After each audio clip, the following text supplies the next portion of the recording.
வணக்கம், நான் உங்கள் அம்மா சமையல் மீனாட்சி. இன்றைக்கி நம்ம லஞ்ச் மெனு பண்ண போகிறோம். என்ன பண்ண போகிறோன்னு பார்த்திங்கன்னா, ஒரு பொடி சாம்பாரும் நெல்லிக்காய் ரசம், அதுக்கப்புறம் பார்த்திங்கன்னா உருளைக்கிழங்கு கோலா உருண்டை, பூண்டு துவையல், ஒரு நெல்லிக்காய் வதக்கல். வாங்க எப்படி செய்யறதுன்னு பார்க்கலாம். பொடி சாம்பாருக்கு தேவையான பொருட்கள்: தோரம்பருப்பு 1.5 அழாக்கு வேக வச்சு எடுத்து வச்சிருக்கேன். 1.5 அழாக்குனா 150 கிராம். 2 முருங்கைக்காய் நறுக்கி வச்சிருக்கேன். வெங்காயம் ஒரு 10 வெங்காயம், சின்ன வெங்காயம் நறுக்கி வச்சிருக்கேன். தக்காளி ஒரு தக்காளி, காஞ்ச மிளகா ஒரு 8 காஞ்ச மிளகா வச்சிருக்கேன். தனியா பார்த்தீங்கன்னா 1.5 ஸ்பூன், ஒரு சின்ன கோலி உருண்டை அளவு புளி, உப்பு தேவையான அளவு, எண்ணெய் தேவையான அளவு, தாளிக்கிறதுக்கு கடுகு, உளுந்து, வெந்தயம் 3மே சேர்த்து 1 ஸ்பூன் வச்சிருக்கேன். மஞ்சத்தூள் ஒரு 1/4 டீஸ்பூன், கொத்தமல்லி தேவையான அளவு, 1/2 ஸ்பூன் ஜீரகம், 1/2 ஸ்பூன் மிளகு, தேங்காய் பார்த்தீங்கன்னா ஒரு சின்ன பீஸை இப்படி கட் பண்ணி எடுத்து வச்சிருக்கேன். பெரிய நெல்லிக்காய் ரசத்துக்கு தேவையான பொருட்கள்: பெரிய நெல்லிக்காய் பாருங்க, ஒரு 5 நெல்லிக்காய் வச்சிருக்கேன், 1 லெமன் வச்சிருக்கேன், 2 காஞ்ச மிளகாய், 1 சிட்டிகை மஞ்சத்தூள், 10 பல்லு பூண்டு, 1 ஸ்பூன் மிளகு, 1 ஸ்பூன் ஜீரகம், 3/4 ஸ்பூன் தனியா, கொத்தமல்லி தேவையான அளவு. ஒரு சின்ன பவுலில் நம்ம பருப்போ இல்லை பருப்பு தண்ணியோ எது வேணாலும் எடுத்துக்கலாம். நான் பருப்பாகவே வச்சுருக்கேன். கருவேப்பிலை தேவையான அளவு, உப்பு தேவையான அளவு, எண்ணெய் தேவையான அளவு. பூண்டு துவையலுக்கு தேவையான பொருட்கள்: பூண்டு பாருங்க, ஒரு 1/4 கிலோ கிட்டத்தட்ட நல்லா உரிச்சு எடுத்து வச்சிருக்கேன். காஞ்ச மிளகாய் பார்த்தீங்கன்னா ஒரு 12 வச்சிருக்கேன். ஏன்னா இதுலயே நமக்கு காரம் இருக்கும், அதனால காரம் கொஞ்சம் கம்மியாக யூஸ் பண்ணிக்கலாம். புளி பார்த்தீங்கன்னா ஒரு பெரிய பால் அளவு நான் எடுத்து வச்சிருக்கேன். ஒரு 50 கிராமுக்கு கொஞ்சம் கம்மியாக இருக்கும். கடுகு உளுந்து 1 ஸ்பூன் வச்சிருக்கேன். உளுந்து பார்த்தீங்கன்னா ஒரு 50 கிராம் வச்சிருக்கேன். உப்பு தேவையான அளவு, எண்ணெய் தேவையான அளவு. இதில் நம்ம தாளிக்கும் போது கருவேப்பிலை போட்டு தாளிச்சிக்கலாம். உருளைக்கிழங்கு கட்லெட்டுக்கு தேவையான பொருட்கள்: உருளைக்கிழங்கு பார்த்தீங்கன்னா ஒரு 1/2 கிலோ வேக வச்சு எடுத்து வச்சுருக்கேன். உப்பு தேவையான அளவு, பச்சை மிளகாய் ஒரு 3 கட் பண்ணி வச்சுருக்கேன். வெறும் மிளகாத்தூள் 1 ஸ்பூன் வச்சுருக்கேன். 1/2 ஸ்பூன் மஞ்சத்தூள். பிரெட் தூள் பார்த்திங்கன்னா நம்ம தேவையான அளவு யூஸ் பண்ணிக்கலாம். அதே மாதிரி கார்ன்ஃப்ளவர் மாவும் தேவையான அளவு யூஸ் பண்ணிக்கலாம். பூண்டு பார்த்திங்கன்னா ஒரு 3 பூண்டை திருவி எடுத்து வச்சுருக்கேன். இஞ்சி ஒரு பெரிய பீஸை திருவி எடுத்து வச்சுருக்கேன். கரம் மசாலா பொடி ஒரு 3/4 ஸ்பூன் வச்சுருக்கேன்.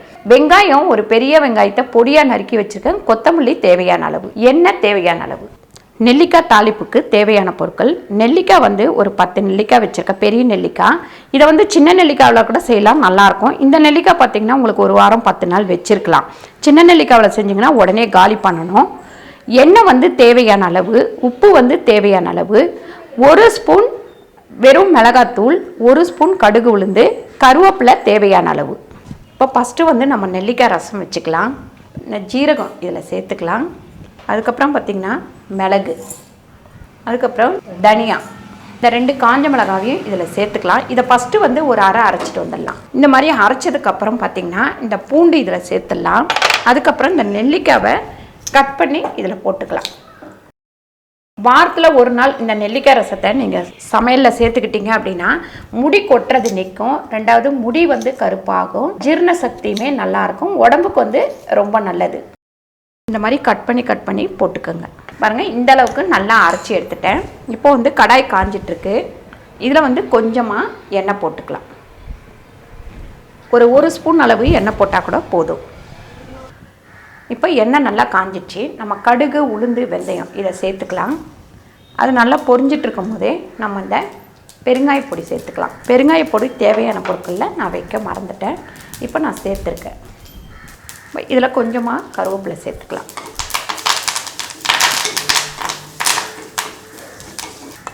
இப்போ இந்த அரைச்சதை இதில் போட்டு லைட்டாக ஒரு வதக்கிக்கலாம்.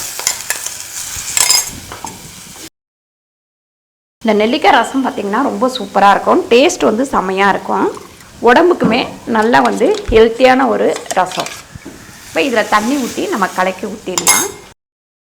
இதில் இந்த மஞ்சத்தூள் சேர்த்துடலாம். அதுக்கடுத்து இந்த பருப்பு தண்ணியுமே நம்ம சேர்த்துடலாம். இந்த அளவுக்கு நம்ம கொஞ்சம் தண்ணி சேர்த்துக்கலாம். அதுக்கப்புறம் உப்பு ஒரு 3/4 ஸ்பூன் அளவு சேர்த்துக்கலாம். ஹையில் வச்சிடலாம். நுரக்கட்டி வரும்போது நம்ம எடுத்துடலாம். இப்போ நம்ம இந்த பாத்திரத்தில் கொத்தமல்லி போட்டுக்கலாம்.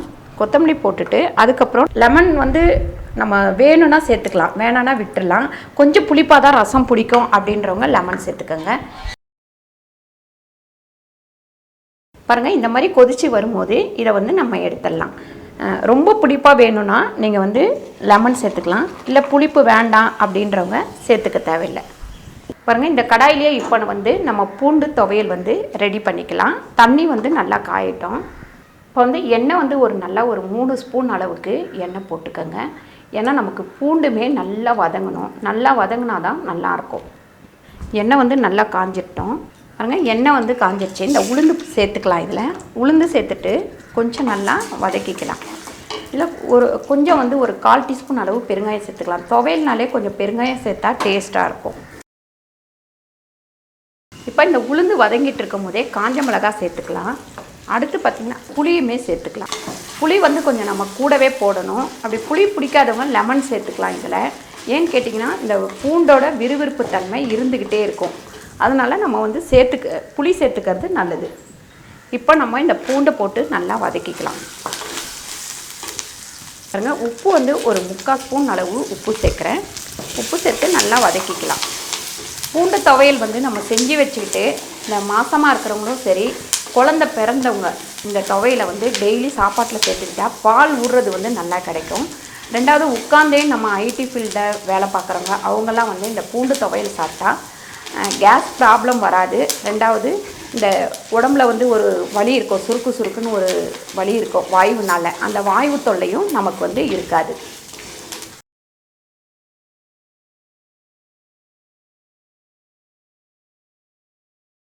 பாருங்கள், இந்த அளவுக்கு நமக்கு பூண்டு வதங்கினா போதும். இதை வந்து இறக்கி பக்கத்தில் வச்சுருவோம். ஏன்னு கேட்டிங்கன்னா இதில் உள்ள சூட்லேயே பாதி இன்னும் வதங்கிடும். இப்போ இந்த பாத்திரத்தை வச்சுக்கலாம். வச்சுட்டு ஹையில் வச்சுருவோம். அடுப்பை ஹையில் வச்சுட்டு இதுக்குள்ளே தண்ணி ஊற்றிடலாம்.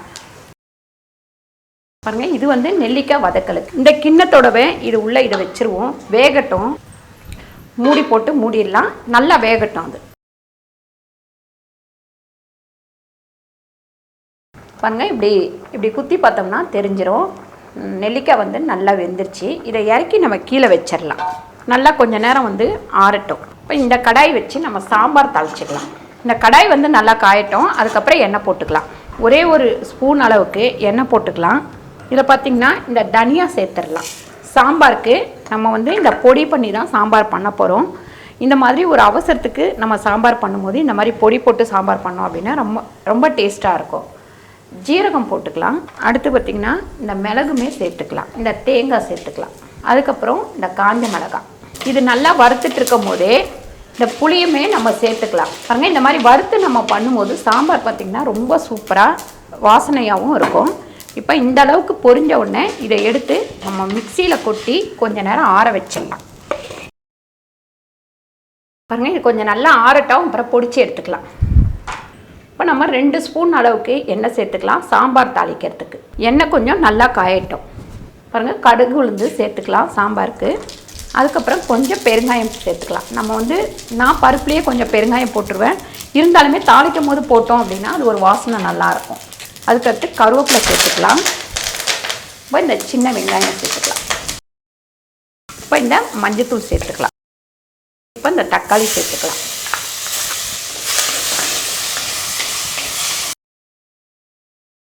இப்போ இந்த முருங்கைக்காய் சேர்த்துக்கலாம்.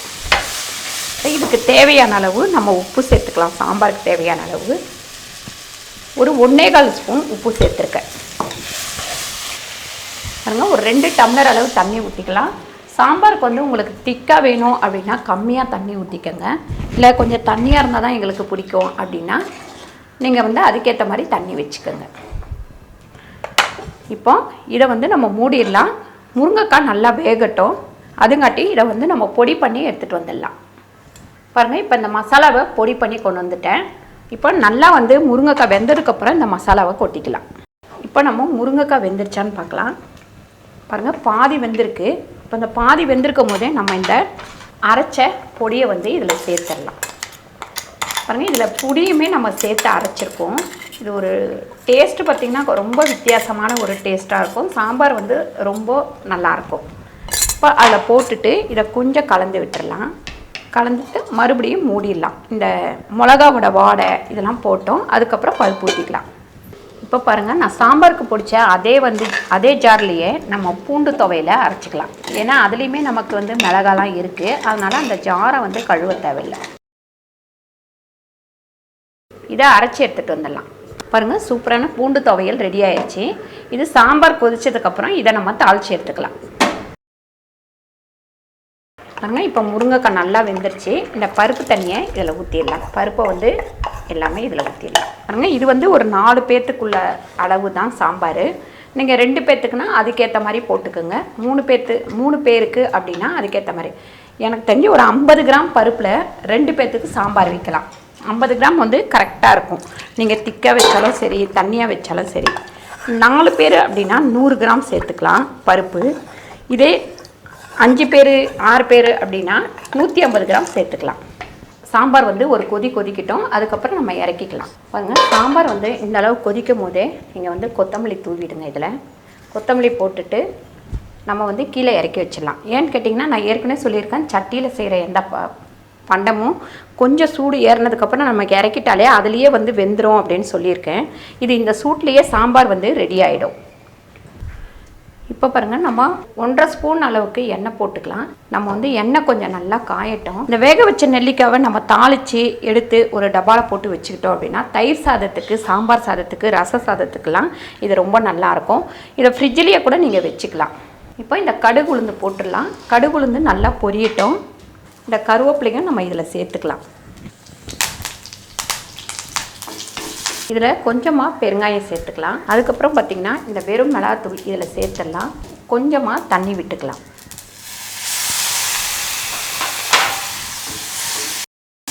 அடுப்பை வந்து நல்லா குறைச்சி வச்சுருங்க.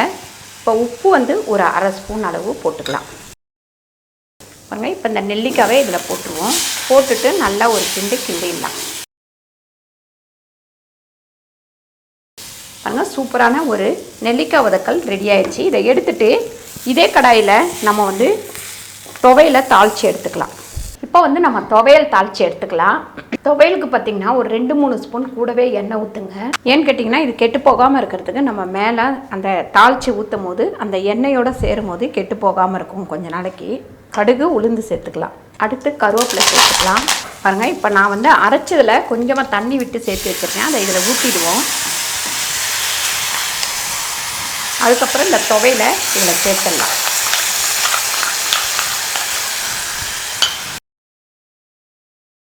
சப்போஸ் பூண்டு வந்து சரியாக வதக்காமல் எடுத்துட்டோம் அப்படின்னா கூட இந்த மாதிரி கொட்டி நம்ம வதக்கும் போது சூப்பரான ஒரு வாசனை கிடைக்கும். 2வது டேஸ்ட்டும் வந்து கொஞ்சம் கூடிடும். அதனால் இந்த மாதிரி வதக்கி எடுத்துக்கோங்க. இப்போ பூண்டு துவையலும் ரெடி ஆயிடுச்சு. இதை இறக்கி வச்சுட்டு நம்ம இப்போ உருளைக்கிழங்கு கோலா உருண்டைக்கு ரெடி பண்ணிக்கலாம்.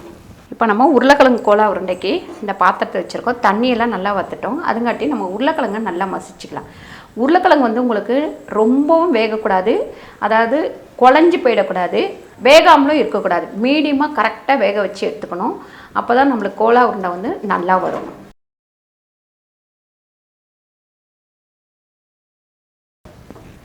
நல்லா வந்து உருளைக்கிழங்கு நமக்கு வந்து கட்டி இல்லாமல் நல்லா பிசைஞ்சு எடுத்துக்கோங்க. இல்லைனா நம்ம திருவர்களை வச்சு திருவி கூட எடுத்துக்கலாம். உங்களுக்கு திருவி எடுத்துக்கிட்டிங்கன்னா இன்னும் கொஞ்சம் ஈஸியாக இருக்கும். கட்டி இல்லாமல் சூப்பராக வரும். இப்போ நம்ம கோலா உருண்டைக்கு வெங்காயம் வதக்கிக்கலாம். 3 ஸ்பூன் அளவாது எண்ணெய் போட்டுக்கோங்க. எண்ணெய் கொஞ்சம் நல்லா காயட்டும். எண்ணெய் காஞ்சதுக்கப்புறம் இந்த இஞ்சி வந்து திருவி வச்சுருக்கேன். நீங்கள் வந்து நல்லா அரைச்சி கூட எடுத்துக்கோங்க. திருவுனிங்க அப்படின்னா இன்னும் கொஞ்சம் நல்லாயிருக்கும். அதே மாதிரி பூண்டுமே திருவி வச்சுருக்கேன். அதுக்கப்புறம் இந்த பச்சை மிளகாய். இப்போ நம்ம இதில் வெங்காயத்தை சேர்த்துடலாம். இப்போ வெங்காயத்தை நல்லா நம்ம வதக்கிக்கலாம். இப்போ நம்ம இந்த வெறும் மிளகாத்தூள் கொஞ்சம் சேர்த்துக்கலாம். அதுக்கப்புறம் பார்த்திங்கன்னா மஞ்சத்தூள், அதுக்கப்புறம் கரம் மசாலா பொடி. இப்போ நம்ம கொத்தமல்லியுமே இதில் சேர்த்துக்கலாம். ஏற்கனவே நம்ம வந்து மட்டன் கோலா உருண்டை பண்ணியிருக்கோம். அதுக்கப்புறம் பார்த்திங்கன்னா மீன் கோலா உருண்டை பண்ணியிருக்கோம். இப்போது நம்ம உருளைக்கிழங்கு கோலா உருண்டை பண்ண போகிறோம். இதுவுமே வந்து நல்ல டேஸ்ட்டாக இருக்கும். இது உருளைக்கிழங்குக்கும் இந்த வெங்காயத்துக்கும் சேர்த்து நம்ம உப்பு சேர்த்துக்கலாம். ஒரு 3/4 ஸ்பூன் உப்பு சேர்த்துருக்கேன். இப்போ நம்ம அடுப்பை ஆஃப் பண்ணிவிடுவோம். இந்த அளவுக்கு வதங்கினா போதும். உருளைக்கிழங்குல இதை சேர்த்துக்கலாம். பாருங்கள் லைட்டாக வந்து கையில் எண்ணெய் தடவிக்கங்க. அப்போ தான் நம்ம வந்து இந்த உருட்டுறதுக்கு சௌகரியமாக இருக்கும்.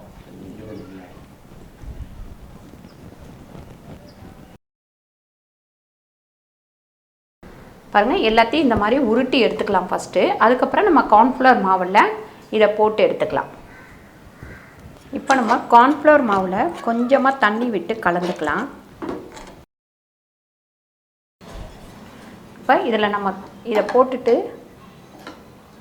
அதுக்கப்புறம் பிரெட் தூளில் போட்டுக்கலாம். இது வந்து நீங்கள் பிரெட் தூள் இல்லை ரஸ்க்கு தூள் இந்த மாதிரி எது வேணாலும் யூஸ் பண்ணிக்கலாம்.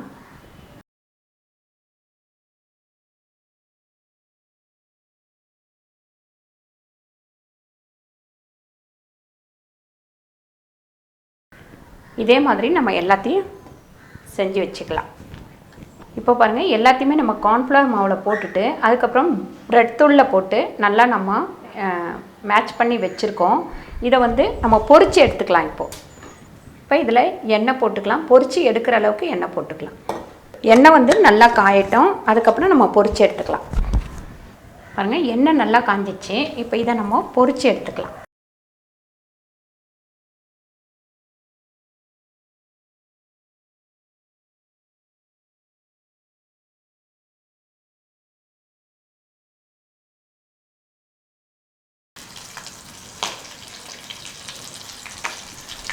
பாருங்கள், கார்ன்ஃப்ளவர் மாவில் நம்ம துவைக்கும் போது நல்லா வந்து கொஞ்சம் திக்காக வச்சுக்கிட்டு துவைக்கணும். இல்லைனா இந்த மாதிரி உடஞ்சி போயிடும்.